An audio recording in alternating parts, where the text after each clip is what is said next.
Coffee पर कुरुक्षेत्र में हमारे साथ प्रदीप जी प्रोग्राम में। सर बहुत स्वागत है आपका। अनंत विजय जी स्टूडियो में। अनंत जी बहुत स्वागत है आपका। और इंडिया टीवी के पॉलिटिकल एडिटर देवेंद्र पराशर हमारे साथ हैं। सर एक बात जो प्राइम मिनिस्टर ने अंत में कही कि इनको मालूम था कि मैं शुरू होऊंगा तो रुकूंगा नहीं, तो इसलिए चले गए ये। आज दिन में कोई और भी मुझसे ये कह रहा था कि कांग्रेस ने अच्छा किया कि लोकसभा में बोलने नहीं दिया, तो एक ही जगह सुननी पड़ेगी, नहीं तो 2 भाषण में सुननी पड़ती मोदी जी की बात। तो लोकसभा में तो भाषण हुआ ही नहीं। लेकिन आप सोचिए ये भी पहली बार हो रहा है इतिहास में कि लोकसभा में प्राइम मिनिस्टर का राष्ट्रपति के भाषण पर जवाब नहीं आ पाया, बोलने ही नहीं दिया गया। वैसे तो दोनों सदन महत्वपूर्ण है, ये हाउस ऑफ एल्डर्स है, लेकिन लोकसभा की बात अलग है। वहाँ लोग सीधे जनता से चुनकर आते हैं, तो उसका महत्व एक अलग तरह का है। वहाँ प्रधानमंत्री को न बोलने देना। अब मुझे समझ में नहीं आता कांग्रेस में कौन सलाहकार थे जिन्होंने ये सलाह दी कि प्रधानमंत्री को बोलने न दिया जाए। इससे कांग्रेस पार्टी को क्या फ़ायदा हुआ? बीजेपी को फ़ायदा हुआ, नुकसान हुआ, उसका आकलन करती रहेगी। लेकिन कांग्रेस अगर कोई भी पार्टी एक नई स्ट्रेटजी बनाती है तो उसके प्रॉस एंड कॉन्स पर विचार करती है कि इसका हमको राजनीतिक फ़ायदा होगा, नुकसान होगा, इससे हमारी छवि बेहतर होगी, खराब होगी। तो ये कदम उठाकर कांग्रेस की छवि बेहतर तो नहीं होने वाली है कि आप देश के प्रधानमंत्री को सदन में न बोलने दें। तो इतना ही नहीं, स्पीकर ने बोला कि मैंने कहा प्राइम मिनिस्टर से मत आइए, यहां आपके साथ कोई अप्रिय अप्रत्याशित घटना हो सकती है, ना आए आप। और दूसरी बात जो बताई गई कि मतलब प्रधानमंत्री की जो कुर्सी थी जहां बैठते हैं प्रधानमंत्री, कांग्रेस की महिला सांसदों ने आगे और पीछे से घेर लिया था उसको। तो इस तरह का काम करके आप मैसेज क्या देना चाहते हैं, देश को बताना क्या चाहते हैं? देखिए, कांग्रेस और बीजेपी का फ़र्क कल जो लोकसभा में हुआ और आज जो राज्यसभा में प्रधानमंत्री का भाषण हुआ, दोनों से अंतर समझ में आता है। प्रधानमंत्री की लोकप्रियता 11.5 साल बाद बनी हुई है अगर, तो उसकी वजह से उनका विजन, वो जो बोल रहे हैं वो देश के लिए बोल रहे हैं।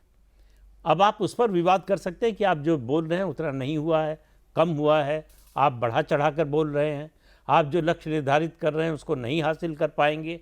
ये सब तो आलोचना हो सकती है, होनी भी चाहिए। लेकिन वो बात क्या कर रहे हैं? वो बात केवल देश के बारे में कर रहे हैं, देश के गरीबों के बारे में कर रहे हैं। देश की अर्थव्यवस्था की बात हो, देश की सैनिक तैयारी के बारे में बात हो, तो एक उनके पास विजन है। उस विजन से आप असहमत हो सकते हैं, उसमें मीन मेख निकालिए, उसमें कमी निकालिए, ये विपक्ष का काम है। लेकिन सर आज थोड़ा सा मुझे ऐसा लगा कि शायद उनके मन में एक शायद थोड़ा रोष या कुछ था, जो भी घटनाएं हुई हैं पिछले 3-4 दिनों में, और इस तरीके से लोकसभा में उनको नहीं आने दिया गया, बोलने दिया गया, लगा कि थोड़े मन में ये बात थी उनके। नहीं, मुझे तो थोड़ा उल्टा लगा। उस तरह का मतलब आवेश, उस तरह का गुस्सा नहीं दिखाई दिया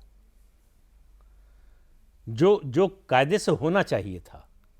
लेकिन मुझे लगता है कि शायद उनको समझ में आया कि एक सीमा के बाद ज़्यादा आक्रामक होंगे, तो वो काउंटर जो है हालांकि नहीं, लेकिन कांग्रेस को और खासकर गांधी परिवार को घेरा ही उन्होंने, काफी कुछ कहा। तो राहुल गांधी को शातिर दिमाग कहा, कहा ये तो वो लोग हैं, चोरी इनका पुश्तैनी धंधा है इस परिवार का।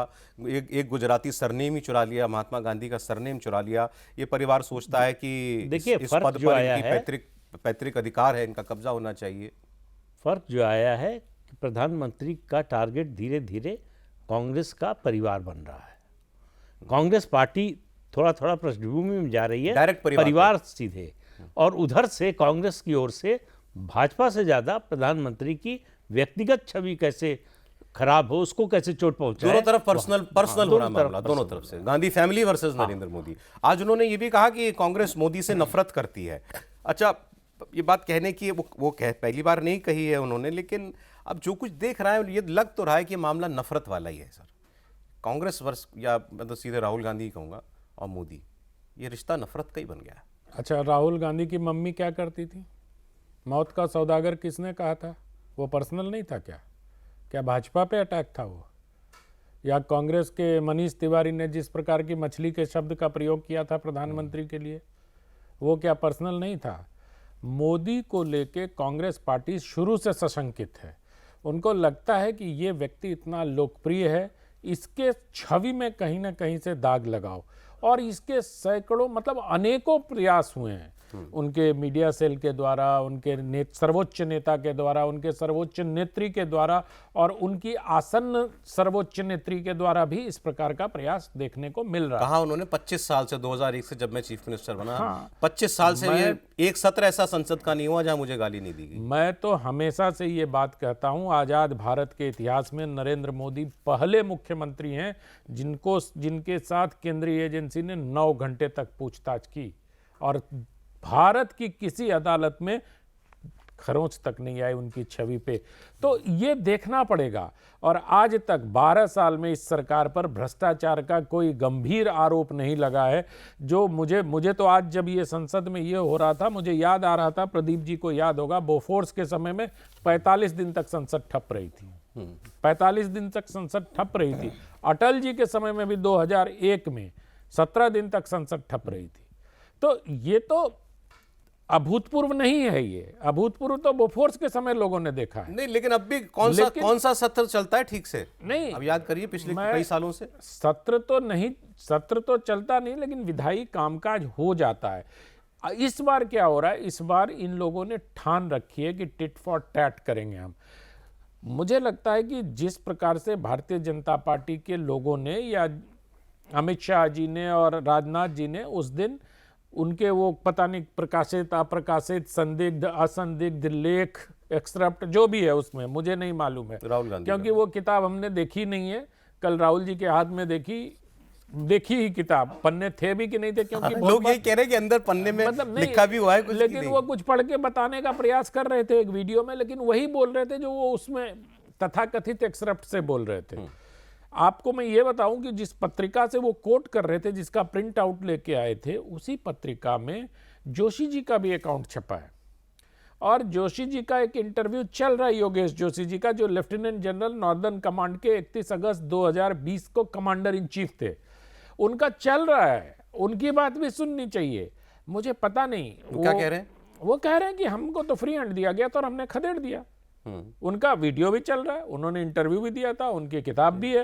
अभी आप क्या कह रहे थे कि अमित शाह जी और राजनाथ जी को उस दिन बोलने देना चाहिए था राहुल गांधी को? उस दिन अमित शाह और राजनाथ जी को बोलने देना चाहिए था, ऐसा कुछ लोग कहते हैं। लेकिन मेरा मानना है कि जो संसदीय परंपरा है, उन परंपराओं को ध्यान में रखते हुए उनकी आपत्तियां सही थी, क्योंकि ऐसे तो फिर भी कोई मतलब कंप्यूटर प्रिंट आउट निकाल के ले आएंगे और कहेंगे कि इसमें ये लिखा है। अरे आज लोगों ने पूछा राहुल जी किताब आपको कहां से मिली, तो जवाब हंस दिए, मुस्कुरा दिए, बोले यू कैन इमेजिन कहां से मिली। नहीं, अब तो पता नहीं वो किताब में है क्या। सर, अब तो एक इकोसिस्टम ये कह रहा है कि भारत में रुकी हुई है, बाकी जगह मिल रही है। कैसे नहीं कहा उन्होंने, ऐसा कैसे हो सकता है? लेकिन वो नहीं, इसका उदाहरण है सर, हमारे पास सैटेनिक वर्सेस पूरे दुनिया में बिक रही थी। सर सैटेनिक वर्सेस को भारत सरकार से इसको तो प्रकाशन की अनुमति नहीं मिली है। मैं वही कह रहा हूँ, प्रकाशन के बाद प्रतिबंध लगाना, प्रकाशन की अभी अनुमति तो नहीं मिलना, प्रकाशन तो उसमें के तो प्रोसेस में है ये उस किताब। पब्लिकेशन से तो नहीं आ सकता कम से कम उसमें। नहीं, anyway, आपको भाषण सुन के क्या लगा जो उन्होंने बार बार एक कहा चीज़ कि और उससे पहले अगर आप देखें कि कल की जिस कहानी का जिक्र स्पीकर ने किया कि कल जो हुआ था महिला सांसदों वाला, तो उसमें पूरी कहानी ये थी कि स्पीकर को अपोजिशन कैंप से, अपोजिशन के नेताओं के द्वारा ही ये जानकारी मिली कि आज इस तरह की घेरेबंदी होने वाली है कि हमारे कैंप की 10-12 महिला सांसद वहाँ पे जाएंगी, ये कुछ अप्रिय स्थिति होगी। ये स्पीकर को इस लिहाज से मिला कि लगातार चेयर से ये कोशिश होती है, आप किसी भी दल के सांसद हो, कि एक अच्छा रेपो बना के रखें ताकि आपके क्वेश्चन लगे, आपको डिबेट में मौका मिले, समय मिलने का। तो उसमें कुछ अपोजिशन के नेताओं ने मुखबिरी कर दी किसी ने, मुखबिरी की, और ये होता है। अच्छा, ये आराम से, ये रूटीन प्रोसेस है, इसमें ऐसा नहीं है कोई उसके लिए बहुत आपको स्पाई बनाने की जरूरत है।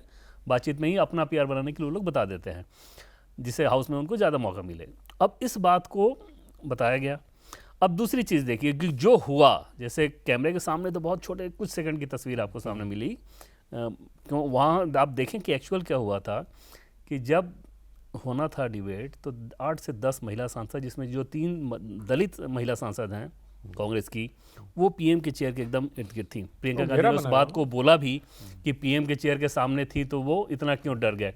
पीएम के चेयर के सामने होना क्यों था महिला सांसद को? अगर वेल में भी आपको जाना है तो आप अपने अपोजिशन वाले खेमे से कर लेते हैं, इधर तो आते नहीं, समझा जा सका। उसके बाद जैसे ही कार्रवाई बाधित हुई, वो महिला सांसद आगे बढ़ना शुरू हुई। उसके बाद उनकी नज़र पड़ी निशिकांत दुबे पे, तो उनके तरफ वो आगे बढ़ने लगी और उनके पास जो बैनर था उसमें लिखा हुआ था कि जो उचित है करो।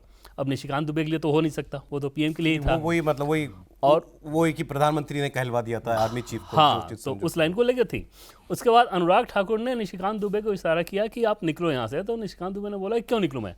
तब उन्होंने ये कहा कि ये कुछ अलग मूड में है ये महिला सांसद, ये कुछ चाह रही हैं कि कुछ हो जाए ऐसा जिससे हंगामा हो। फिर निशिकांत दुबे ने कहा भाई कि अरे हमारी तो पुस्तकें, जो पुस्तक वो लेके आए थे, तो अनुराग ठाकुर ने बोला कि हम लोग लेके आ रहे हैं। अश्विनी वैष्णव ने रोका उन महिला सांसदों को, उस पर वो नहीं रुकी। फिर अर्जुन मेघवाल जो कि संसदीय कार्य राज्य मंत्री भी है, वो बीच में आया। उन्होंने ये कहा कि जब संसदीय कार्यवाही बाधित हो चुकी है, स्थगित हो चुकी है, तो अब ये सब करने क्या मतलब है। अब समझा जा सकता है कि इन सब के पीछे अगर वो इतनी आक्रामक थी, इतना रोकने के बाद भी वो आगे बढ़ रही थी, तो जैसे प्रधानमंत्री के इर्द गिर्द वो घेरेबंदी करती, तो ऐसा नहीं है कि प्राइम मिनिस्टर को उस घेरेबंदी से डर था। प्राइम मिनिस्टर को या स्पीकर को इस बात का ध्यान रखना था कि वैसी स्थिति में सत्ता पक्ष के सांसद वो अपनी सीट पर बैठे नहीं रहते, वो इतना ज़्यादा आक्रामक होते कि उसमें कुछ होता, और ये मौका अपोजिशन चाह रहा था। जैसे ही वो लोग आगे बढ़ना शुरू हुई, अपराजिता सारंगी जो बीजेपी सांसद है बहुत एग्रेसिवली आगे गई। आज वो कह भी रही थी मुझसे कि अगर प्राइम मिनिस्टर के साथ वो लोग, प्राइम मिनिस्टर वहाँ पे पहुँच गए होते, वो लोग कुछ भी करते, तो मैं तो किसी भी हद तक जाती। और ये आराम से सत्ताधारी पक्ष के लोग निश्चित तौर पर रिएक्ट करते हैं, क्योंकि संख्या बल इनका ज़्यादा है, तो ये हावी होते। और इस मौके का फ़ायदा उठाने के लिए अपोजिशन ये हंगामा क्रिएट कर बहुत अगली सीन बनता, बहुत ही अगली बनता। और उससे बचने के लिए स्पीकर ने आग्रह किया, जैसा कि उन्होंने हाउस में बताया भी इस बात को, प्राइम मिनिस्टर भी उस बात को समझे कि खामखा अगर वो चाह रहे हैं कि ऐसा हो। और उससे पहले आप देखें कि जब तय था कि पीएम शाम में 5 बजे भाषण देंगे, तो अपोजिशन के कई नेता ये बात बोल रहे थे कि राहुल जी तो कह रहे हैं कि प्रधानमंत्री जी की हिम्मत नहीं है कि वो आएँ। किस आधार पर आप कह रहे थे? क्योंकि उनको ये पता था कि ये बात उस कैंप तक पहुँच गई है कि हम लोग ऐसा कुछ करने वाले हैं।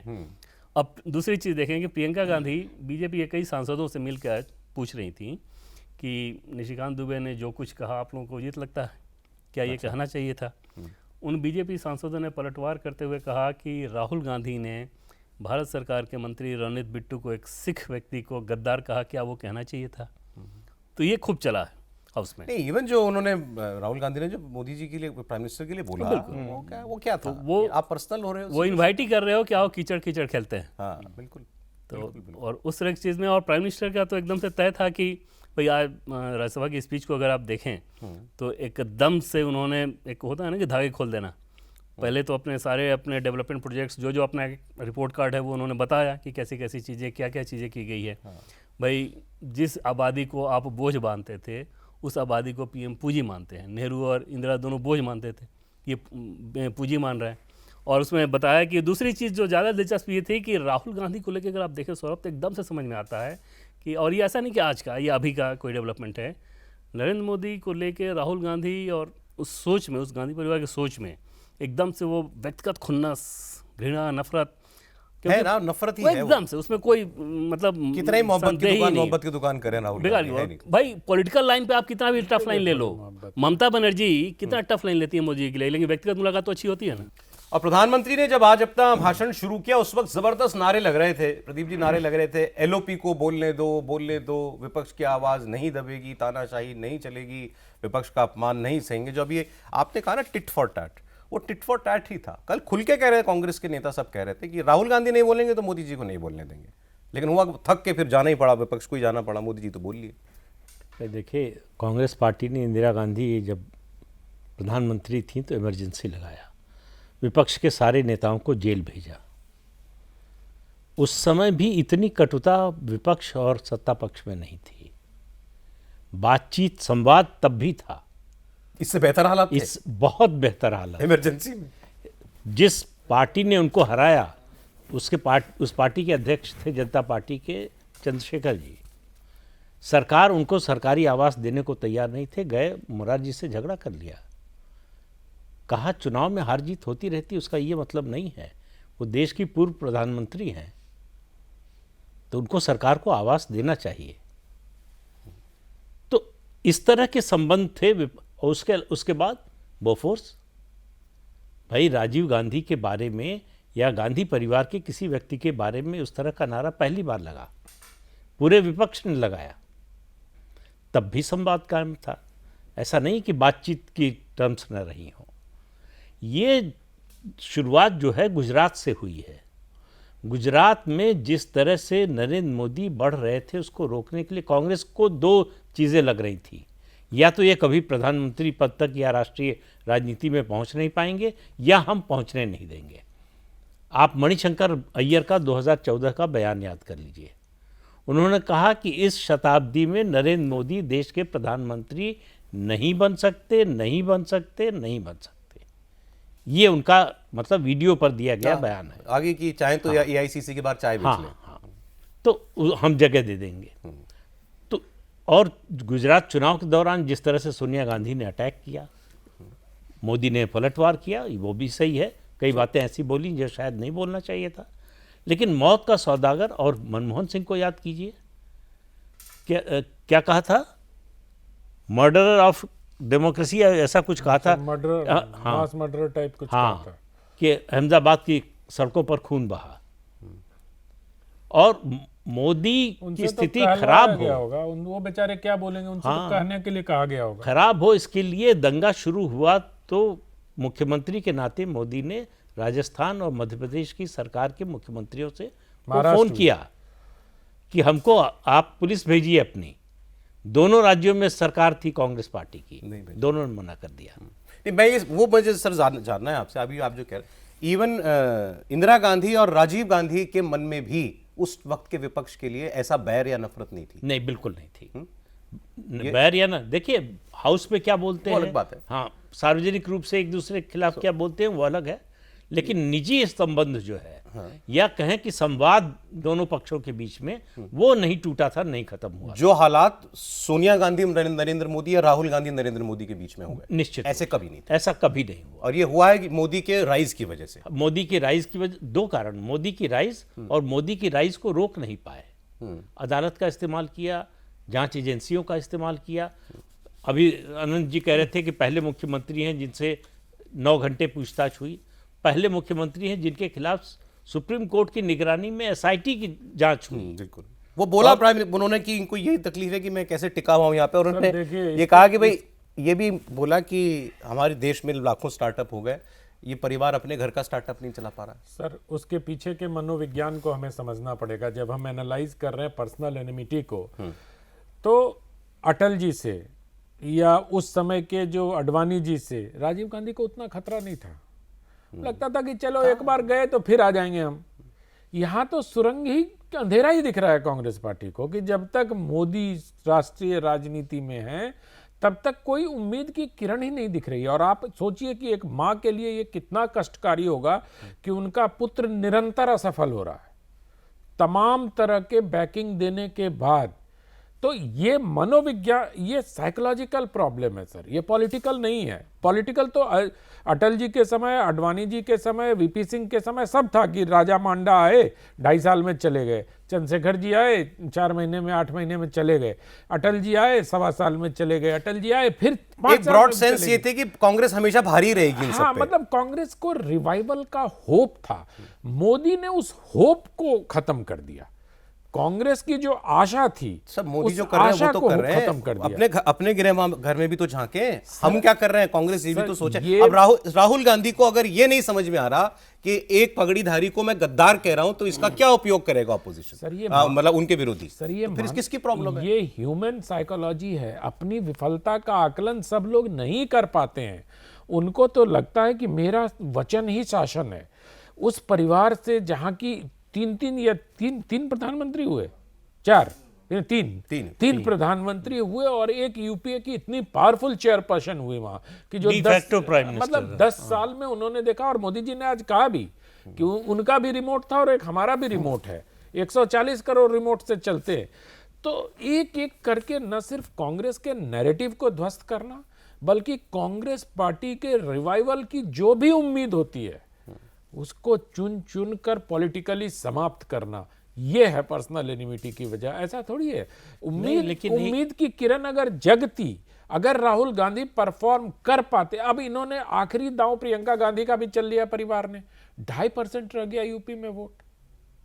उन्होंने लड़की हूं, लड़ सकती हूं जैसा मजबूत नारा दिया, उनको उत्तर प्रदेश का महासचिव बनाया गया, उनके साथ और एक महासचिव बनाया गया। बावजूद इसके प्रियंका गांधी के भी नेतृत्व में तो 2.5% वोट पे सिमट गई कांग्रेस पार्टी, एक विधायक की पार्टी हो गई।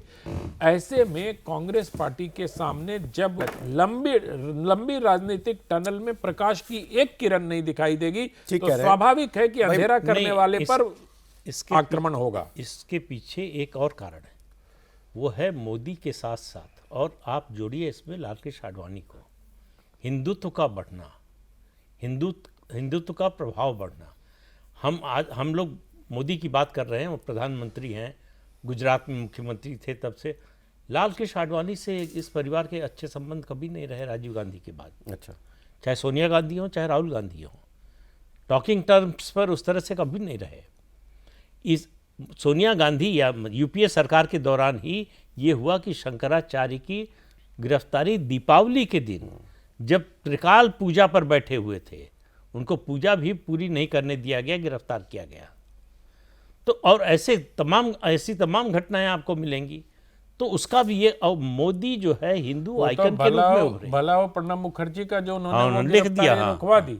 उन्होंने घुस के कैबिनेट मीटिंग में प्रणब मुखर्जी नहीं ने इस रुकवाई प्रकार- नहीं, उन्होंने एतराज जाहिर तो हो गई किया थी। था। नहीं गिरफ्तारी तो हो गई थी। गिरफ्तारी बाद में हुई और वो नहीं, उसी समय गिरफ्तारी हुई, जेल भेजे गए, कई महीने मुझे जेल में लगता है रहे, कि प्रोटेस्ट किया था शायद। प्रोटेस्ट किया किया था था प्रणब मुखर्जी ने। उन्होंने कहा था कि क्या आप किसी मुस्लिम को ऐसे कर सकते हैं ईद के समय। मौलवी को ईद के समय ये गिरफ्तार उन्होंने कर अपनी सकते हैं। किताब में आप लिखा। कह रहे हैं नफरत की वजह ये भी है कि ये हिंदू इतना क्यों हो रहा है? बिल्कुल। और उनको क्यों गिरफ्तार किया गया था शंकराचार्य को? ठीक है। कि वो कन्वर्जन रोक रहे थे, वो बड़ा कारण था। अब ये जो अभी आप जो प्रियंका जी वाली बात कर रहे थे, प्रियंका जी जब सत्र होता है पार्लियामेंट का तो काफ़ी एक्टिव दिखाई देती हैं, यहीं ज़्यादा दिखाई देती हैं वो। पिछला सत्र तो पूरा उन्हीं के नाम था, इसमें भी वो काफ़ी एक्टिव है। हालांकि इस बार राहुल गांधी ने हेडलाइन बनाई, विवाद से बनाई, चाहे जैसी बनाई हेडलाइन राहुल गांधी ने बनाई। लेकिन जब अगर बात आप करें कि क्या वो मैच्योरिटी पॉलिटिकल एक्यूट वो दिख रहा है उनके अंदर अक्यूमेन, तो मैं ये पूछता हूँ कि जिसने भी ये फैसला किया कि प्रधानमंत्री की कुर्सी का घेराव कर लो कल, सब लोग, किसी से तो कांग्रेस में राय मशवरा हुआ होगा ना भाई। मैं ये काम क्या सोनिया गांधी, प्रियंका गांधी, राहुल गांधी की जानकारी में नहीं होगा कि ऐसा हमारे लोग करने जा रहे हैं? बिल्कुल नहीं, वहीं के वहीं निर्देश से पे, आया होगा निश्चित ना। तौर पे, इसमें कोई दो राय नहीं है। तो और फिर ये बताता है आपकी और- क्या प्रूडेंस है। और प्रियंका गांधी तो आज उसको जस्टिफाई भी कर रही थी, ये बात कहते हुए कि अगर 3 महिला सांसद वहां चली ही गई तो प्रधानमंत्री इस बात से इतना क्यों डर गए, भाई क्यों चली गई चेयर के पास? जाहिर क्यों तौर पे गई? आप कुछ सही बात ऐसा है, कुछ क्यों कराना गई? चाह रहे थे, आप कुछ इन्वाइट कराना चाहते हैं। दो चीज़ इस पर सौरभ ध्यान दें कि जैसे लोकसभा में कांग्रेस पार्टी की जो स्ट्रेटजी रही, मतलब राहुल गांधी इस लेवल पे कि हमको बोलने नहीं दिया गया तो प्रधानमंत्री को बोलने नहीं देंगे, फिर राज्यसभा में ऐसा क्यों हो गया कि आप बोलने दे रहे हो, क्यों वॉकआउट कर रहे हो? उसके पीछे वजह सर अब यह है कांग्रेस खेमे में कि कांग्रेस ने लोकसभा में जो रणनीति अख्तियार की, राज्यसभा पूरी तरह से उसके साथ मुतमईन नहीं था। आपने देखा होगा कि लोकसभा में जब इतनी हंगामेदार तस्वीर रही तब भी राज्यसभा की कार्रवाई आसानी से चलती रही थी। आज कल सुबह भी भी। आराम से चला है। और इस बात को लेके केसी वेणुगोपाल बहुत ज़्यादा असहज थे। दूसरा, अपोजिशन कैंप में एक बात हुआ था कि आज के राज्यसभा के 0 आवर वगैरह में अपोजिशन का कोई मामला नहीं उठेगा। कांग्रेस के 2 नेता दिग्विजय सिंह, राजीव शुक्ला, उन दोनों ने मामला उठाया। इस बात को लेकर फिर अपोजिशन कैंप का ये कहना था कि जब ये आपस में अपनी पार्टी को एकजुट नहीं कर सकते तो हमें क्या करेंगे। और वहाँ पे अपोजिशन एकदम बिखरा हुआ नजर आया था। जब बताया गया कि प्रधानमंत्री की घेराबंदी करने की कोशिश की तो समाजवादी पार्टी के रामगोपाल यादव ने सीधे बोला कि नहीं, ये बिल्कुल ऐसा नहीं होना चाहिए गलत किया था। अगर पीएम की चेयर तक। और एक बड़ी दिलचस्प चीज़ और भी है कि जिस रोनित बिट्टू जी के लिए गद्दार शब्द का उन्होंने इस्तेमाल किया, तो जब कांग्रेस खेमे में ये बात हो रही थी तो उनको ये नैरेटिव दिया गया था कि आप लोगों को बताएं कि इस लिहाज से कहा गया कि जिस कांग्रेस पार्टी ने उनको इतना कुछ दिया, कांग्रेस पार्टी को उन्होंने छोड़ दिया, इसके लिए उन्होंने गद्दार कहा था। तो जैसे ही पलटवार में उनसे पूछा जा रहा था कि उस हिसाब से, उस राहुल गांधी के पैमाने से जो तर्क आप लोग दे रहे हैं या राहुल गांधी दे रहे हैं, तो फिर तो रेवंत रेड्डी भी गद्दार हैं क्योंकि टीडीपी छोड़ के गए हैं। उसके अलावा सिद्धारमैया भी गद्दार हैं क्योंकि जेडीएस छोड़ के वो गए हैं। तो अगर उन दोनों नेताओं को भी पब्लिकली गद्दार कहा जाए तो क्या राहुल गांधी इस बात से सहमत होंगे? वहाँ कांग्रेस पार्टी के लिए चुप्पी थी। तो सीधे समझ में आ रहा है कि आपकी कोई स्ट्रेटजी नज़र नहीं आ रही है। और अगर चाइना वाले मसले को ही उनको अगर बोलना था तो ऐसा तो है नहीं कि सिर्फ चीन के आधार पर आप सरकार की आलोचना करना चाहते थे। आपके पास और भी बहुत सारे सवाल थे, तो उन मुद्दों को पहले बोल लेते और बाद में इसको सवाल के तौर पे सामने रख देते। बोलते हैं यूएस स्टेट डील हम पे कह बोलते रहे हैं कि वही बात बोलते हो, हाँ, केवल बस। उस किताब का जिक्र न बिल्कुल। करते और सवाल के तौर पे कि भाई क्या उस ऐसा समय क्या हुआ था, बताइए। बहुत तो आसान अगस्त था। में जो है 2020 में क्या हुआ जी। था, क्या ऐसा हुआ था, क्या ऐसा हुआ था, वो न कहते कि ये इस किताब में वैसे लिखा आप या वैसे मैगजीन में छपा वैसे है। सामंजस्य देखिए बीजेपी के लोगों में भी नहीं है, ये आम राय, एक राय नहीं है। कैसे आज सुबह ही जेपी नड्डा जी ने राज्यसभा में राहुल गांधी को अबोध बालक कहा और प्रधानमंत्री ने शातिर दिमाग कहा। अब या तो अबोध है या शातिर है, दोनों तो नहीं हो सकते। तो क्या है राहुल गांधी? ये सर तो मेरे ख्याल से तो अबोध ही ज्यादा आप apt अबोध है। मानते हैं? नहीं, अब अबोध में शातिर भी आ जाता है, मतलब उसको कुछ पता ही नहीं चल रहा है कि फिर कर क्या। शातिर नहीं हो सकता सर। मतलब ठीक है, साथ साथ नहीं हो सकते दोनों। अबोध एक संदर्भ में हो सकता है कि आप राजनीति या राजनीतिक रणनीति के बारे में अबोध है, आपको समझ में नहीं आता कि अपने हित के लिए बना रहे हैं कि एक आपके अपने विरोध के लिए बना रहे हैं। शातिर ये है कि आप योजना बनाकर कर रहे हैं, यानी आपको समझ नहीं है परिणाम क्या होगा ये नहीं समझ रहे ये हैं, नहीं समझ रहे हैं। लेकिन योजना बना रहे हैं। इस रणनीति से फायदा होगा नुकसान होगा ये नहीं समझ रहे हैं, लेकिन ये काम कर रहे हैं क्योंकि आपको लगता है कि इससे हम सामने वाले को चोट पहुंचा सकते हैं। उसका मकसद सिर्फ इतना है कि सामने वाले को चोट पहुंचे, सामने वाला तिलमिलाए, मेरा फायदा हो नुकसान हो इससे कोई मतलब नहीं। इसको बहुत आसानी से भी सौरभ इस रूप में समझ सकते हैं आपके सवाल का कि जैसे मान लीजिए कोई कानून का बोध जिसको ना हो, कानून के मामले में अबोध हो। अबोध मतलब क्या? जिसको बोध ना हो, जिसके पास ज्ञान ना हो। तो कानून की जानकारी जिसके पास ना हो वो भी बहुत शातिर अपराधी तो हो सकता है ना। लेकिन राहुल गांधी की कुल जमा कोशिश ये है। एक चीज आप लोग अबोध पे चले गए, मैं एक चीज और, वो जो महिला को घेरने वाला था प्रसंग, उसमें आप याद करिए राहुल गांधी तो खुद ही प्रधानमंत्री तक पहुंच गए थे झप्पी देने के लिए। गजब था वो भी। भाई वो भी अभूतपूर्व था। गले पड़ गए थे।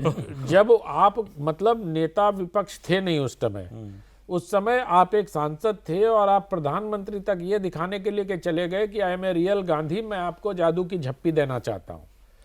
और उसी की का ये अगला स्टेज है कि महिलाएं जाके प्रधानमंत्री को घेर लो। ये नहीं है, ये बहुत ही सुचिंतित, सुविचारित और एकदम घटिया राजनीति, मतलब जिसको कह सकते हैं वो थी कि एक महिलाओं का उपयोग करके जिस प्रकार से प्रधानमंत्री को घेरने खासतौर पर की महिलाएं ही भेजी ये- गईं, ये- महिला और ये तो सांसद ही भेजी विजुअल गईं। में दिख रहा है, इन्होंने तो और विस्तार उसमें से भी बता दिया, पीएम लेकिन के वो साथ विजुअल तो में भी दिख रहा है। 3 दलित महिला सांसद, मतलब पीएम के चेयर के पास तो पार्टिकुलरली 3 दलित महिला सांसद, ताकि कुछ भी अगर हो, अरे कोई अपने जोर आप से को भी बोल दे बचाने उनके करे, सामने तो कुछ जो भी है हो वो जाए। है। हाँ, अरे तो सर, अगली तस्वीर बने और उन्होंने सीढ़ियाँ है हाथ- उसमें। बचपन में लड़कियां एक खेल खेलती हैं, घोघो रानी कहते हैं उसको, उसी तरह से सब हाथ एक दूसरे का पकड़ के और वहां पर घेरा बनाया। जो विजुअल चंद सेकंड का आता है उसको अगर आप स्लो मो करके फ्रेम बाय फ्रेम देखिए तो आपको स्पष्ट प्रियंका दिखाई गांधी ने कहा नॉनसेंस है बात ये कि हम प्रधानमंत्री नहीं, को प्रियंका जी तो कुछ करना चाहते प्रियंका थे। जी निश्चित वो, और आज पहली बार ऐसा हुआ है प्रियंका गांधी आमतौर पर इस काम को नहीं करती थी कि मीडिया पे अटैक नहीं करती थी। जब इस सवाल कि को आज पूछा जा रहा था आपसे तो आज- सवाल पूछवाए जा रहे हैं। और यही काम राहुल गांधी उनसे पहले करके गए थे। राहुल गांधी से भी जब पूछा गया तो उन्होंने ये कहा कि क्या आप लोगों ने ज्वाइन कर लिया बीजेपी? फ्रस्ट्रेशन। हाँ, तो उस तरह की चीजें Frustration। तो वो दिख रहा है कि एकदम से कोई तारतम्य नहीं, जो कोई नैरेटिव सामंजस्य बनाना नहीं, चाहते बस थे प्रचार। बना रहे। उनको ये उनको कि लगता है कि मीडिया इसके लिए वो ये दोषी चाह रहे, उनको मैंने सुने दोनों के बयान, उनको ये था कि आप लोग मीडिया इस बात को क्यों नहीं हाईलाइट कर रहा कि एलओपी को बोलने नहीं दिया गया। इशू ये होना चाहिए। ये क्या LOP इशू है कि को तो प्रधानमंत्री की 40 कुर्सी मिनट गिर बोलने ली, दिया या गया। वो किताब जो है वो सर, अनपब्लिश्ड है, मैंने- तो एलओपी नहीं बोल पाया ना। मैंने बात कहा खत्म। मैंने कहा ना, मेरा वचन ही शासन है। तो जो वो सोचे वही ठीक, बाकी सब गलत। मीडिया गलत, मोदी गलत, संसद गलत, लोकसभा स्पीकर गलत, सांसद गलत, ये सब गलत हैं। जो वो बोल रहे वही ठीक है। और आजकल तो प्रियंका जी का मतलब मैं ये व्यक्तिगत टिप्पणी नहीं, बहुत आदर के साथ कह रहा हूँ, आजकल उनमें थोड़ी सी इंदिरा जी की छवि दिखने लगी है, उनके बाल हल्के से वो कल्टीवेट कर रही है वो छवि। अब ये मैं नहीं जानता हूं, पर लेकिन उनमें थोड़ी झलक मुझे दिखी 1-2 दिन से जो मैं देख रहा हूं। अच्छा, आज वैसे प्रधानमंत्री का भाषण जो था वो शुरू हुआ था पॉजिटिव नोट पे। ये तो पॉलिटिकल बातें तो उन्होंने काफी बाद में जाके की। वो इकोनॉमी की बात बता रहे थे, फ्रेजाइल 5 से टॉप 3 में हम आ गए, वर्ल्ड ऑर्डर बदल रहा है उन्होंने कहा, और अब केंद्र में भारत है, दुनिया भारत के साथ जुड़ना चाहती है, ट्रेड डील्स करना चाहती है। पहले कहते थे लोग कि इंडिया बस मिस कर देता है, अब दुनिया को लग रहा है कि हम बस मिस ना कर दें, जल्दी से भारत के साथ जुड़ो। फिर जब उन्होंने डील्स की बात की तो कहा mother of all deals, EU वाली डील, US की डील की बात उन्होंने की, तो फिर कहा कि पहले भी डील की बात होती थी। आज डील की हम बात करते हैं तो US EU की डील याद आती है, पहले डील की बात होती थी तो बोफोर्स डील याद आती थी। आज मतलब कोई कसर छोड़ी नहीं थी उन्होंने। और आज इस बार खाड़ी देश के साथ भी एक बहुत महत्वपूर्ण डील हुई है जो आज इन सब शोरगुल में दब के रह गई। जीईसी वालों के साथ, गल्फ कंट्रीज के साथ गल्फ भी कंट्रीज FTA के हो रहा साथ है। एक अच्छा एफडीए हुआ है। वो सब ये राजनीति के शोरगुल में दब के रह गए। बाकी ट्रेड डील को बैंकिंग की लेकर सौरभ बहुत सतर्कता ये है कि जैसा कि आपने देखा होगा कि जी राम जी पे भी कोई प्रोटेस्ट वगैरह नहीं हुआ, जैसा कि फार्मर लॉ को लेकर होता था। तो इस वजह से कि बीजेपी ने ग्राउंड लेवल तक अपना होमवर्क करके अपने लोगों को पहुंचा के नैरेटिव काउंटर कर दिया था। वही काम ट्रेड डील को लेकर भी पार्टी करने जा रही है। जैसे 2-3 दिन के अंदर सारे डिटेल आ जाएंगे, उसके बाद तुरंत से इस काउंटर किया जाएगा। ऑलरेडी कृषि मंत्री आके बात कहना शुरू कर चुके हैं कि जो हमारी प्रमुख फसलें हैं उनको पूरी तरह से सुरक्षित रखा गया है। खाद्य इसमें फसल के मामले में उन्हीं चीज़ों के आयात करने की अनुमति दी जाएगी इस ट्रेड डील में भी, जिनका हम लोग ऑलरेडी इंपोर्ट करते हैं, जो हमारे यहाँ प्रोड्यूस नहीं होते। जी बिल्कुल। और उन्होंने ये भी कहा कि हमारी बहुत ताकत तो हमारी इनकी गलतियों को सुधारने में जा रही है, अभी भी जा रही है। कि जैसे बैंकों को हमने ठीक किया, PSUs को हमने ठीक किया। एक बात उन्होंने बहुत कही और मुझे वो बात ठीक लगी और मुझे अच्छा भी लगा कि वो बात प्राइम मिनिस्टर ने उसको अंडरलाइन करके बोला। वो जो सदानंद मास्टर जी हैं केरल वाले राज्यसभा के सांसद, जिनकी टांगें काट दी थी CPIM के कार्यकर्ताओं ने 32 साल पहले, उन्होंने स्पीच दी अपने आर्टिफिशियल लेग्स टेबल के ऊपर रखकर और बताया कि ये जो लोकतंत्र करने वाले लोग हैं, ये किया था मेरा हाल। मेडन स्पीच था कल उनका। जी हाँ, पहली स्पीच थी कि लोकतंत्र की दुहाई देने वालों ने मेरे साथ ये किया था। प्रधानमंत्री ने इस कॉन्टेक्स्ट में उसको कहा कि राहुल गांधी एक ऐसा व्यक्ति जो पार्टी छोड़ गया, उसको गद्दार कहते हैं, मन में इतनी खटास है। एक व्यक्ति की टांगें काट दी भरी जवानी में, उसके मुंह से कभी आप कटु वचन नहीं सुनेंगे। सदानंद मास्टर जी के मतलब बता रहे थे टेम्परामेंट में ये उनका कल्चर का फर्क है।